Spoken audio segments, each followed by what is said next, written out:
Nurses of psych wards, what did a patient do that left you speechless? Years ago, I was a student nurse doing my psych rotation in a Catholic facility. The nuns still wore habits and the building was like something out of the Dark Ages. I'll skip talking about the line of patients waiting to undergo ECT treatment in the basement and instead tell you about Maggie.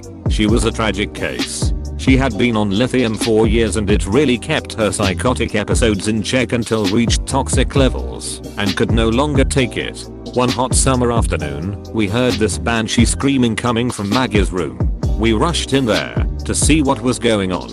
Entering the room, we are greeted by a scene I will never forget. This late 70s woman is standing on the window ledge, naked as a jaybird, screaming through the window screens at the nuns in the courtyard. "You fucking penguins are going to burn in hell." The poor sisters are scrambling to and fro trying to get away from the ranting madwoman's viscous verbal assault as we were trying desperately to pull her off the grating. I knew then and there that I would never become a psych nurse. I'm a psych nurse, and that story is so funny to me. You definitely need a weird dark sense of humor to work in that specialty. When I was in nursing school I had a clinical in the state funded sick ward downtown. I was assigned to sit with this one girl to monitor her behavior. She spent about 30 minutes doing nothing but eating pudding cups with a plastic spoon.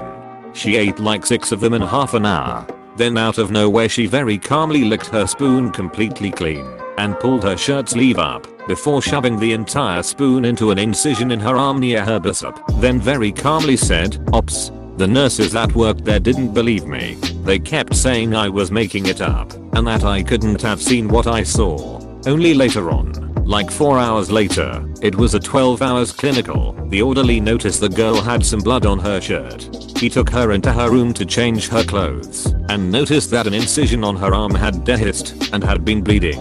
Then eventually agreed to send her to the hospital for testing. The x-ray showed the entire spoon sucked into the fat of her upper arm through an incision where they'd removed a birth control implant in the week before. Apparently the girl had slowly been picking at the sutures and opening it, butt by butt, until it was deep enough to fit an entire plastic spoon. The girl admitted that the ops was because it had gotten sucked in and couldn't be pulled out, not because she stuck a spoon in her arm. Totally bizarre. Dehisced. Past tense. Dehisced. Past participle. Dehisced of a pod or seed vessel, or a cut or wound, gape or burst open. After the anthelopes dehisce, the pollen is set free. Vocabulary word for the day. Thanks for that one. Psych ward counselor here. Early in my career I had a teenage girl with suicidal ideations and severe depression. The year before, on Thanksgiving, her dad pulled a gun from under the dinner table and blew his brains out in front of everyone. I normally form a response pretty quickly, even a wow, but when she told me I got quiet, leaned back, exhaled, and had to gather my thoughts. I wonder what made him do that. I mean, I vaguely understand feeling suicidal, but making the family watch, I don't know. It's horrible and selfish and super fucking cruel. I went to high school and was good friends with a guy whose dad killed himself in front of him and his brother. Their dad called them into the bathroom when they were about 10 or 11 years old and shot himself in the head with a shotgun. My friend didn't talk about it, and you would never know something that fucking terrible happened to him or his brother. I believe it definitely had a bad effect on him because years later he killed himself while babysitting his 3-year-old daughter alone. I wasn't ever really close with the brother, but I think he's doing okay. Edit. It seems some people missed the point entirely and have taken issue with me saying he was babysitting. He was looking after, watching, taking care of, primary caregiving, being a parent to his daughter, and then killed himself while in the act. Is that better? And he didn't have full custody to answer someone's question. I'm a parent and I say babysitting, or watching if I'm watching the kids when someone asks what I'm doing. Or I'll sometimes say I'm working at daddy daycare. I'm not going to say oh sorry I can't man. I'm primary caregiving at the moment. Had a catatonic guy who could play the piano like a pro, classic, jazz, ragtime, but otherwise just sat in his chair and stared. There was a guy like that at the psych unit I was a patient in too. The contrast between when he was playing the piano and how he acted the rest of the time was incredible. Okay, apparently these guys are in every psych ward because I had one too. not me, but someone I knew, was in a ward with a girl who wanted to be a vampire and drank blood from her own tampons. It's as atrocious as it sounds. She was around 16 and schizophrenic. Reduce, reuse, recycle, regurgitate. We had a psych patient on our floor that wasn't really crazy, just really confused and unpleasant in general. One night I was mixing his drink with some thickener, and per usual he started yelling about me poisoning him. I explained what it was, and that we are all here to help him, not hurt him. And he responds with, "I'm just going to die." His vitals were fine. He was alert, no red flags, and like I said, he was always pretty unpleasant, so I didn't think much of it.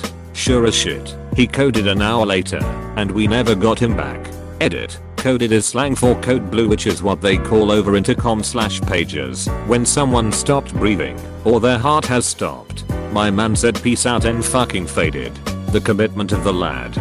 Literally the mic drop of a lifetime. And I mean literally. Prison guard here.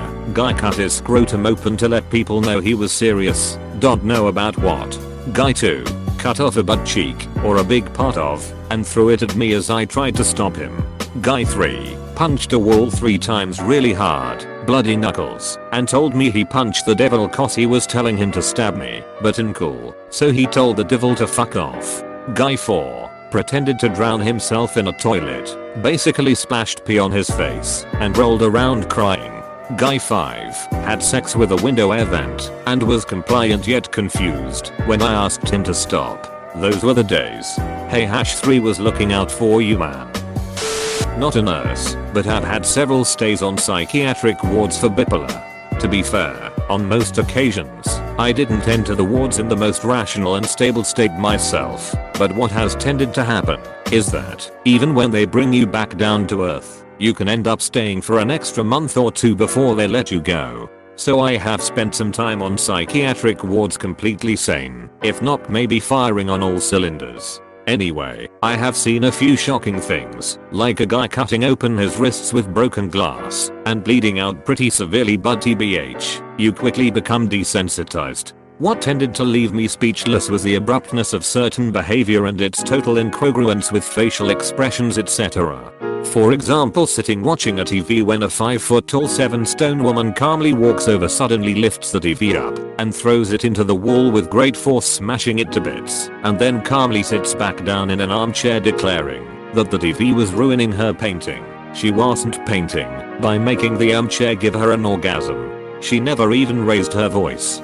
She then immediately asked me, as if it was somehow related, if I liked Lisa Stansfield. Well, do you? She's okay, but as per the thread, I was too clamped at the time to answer.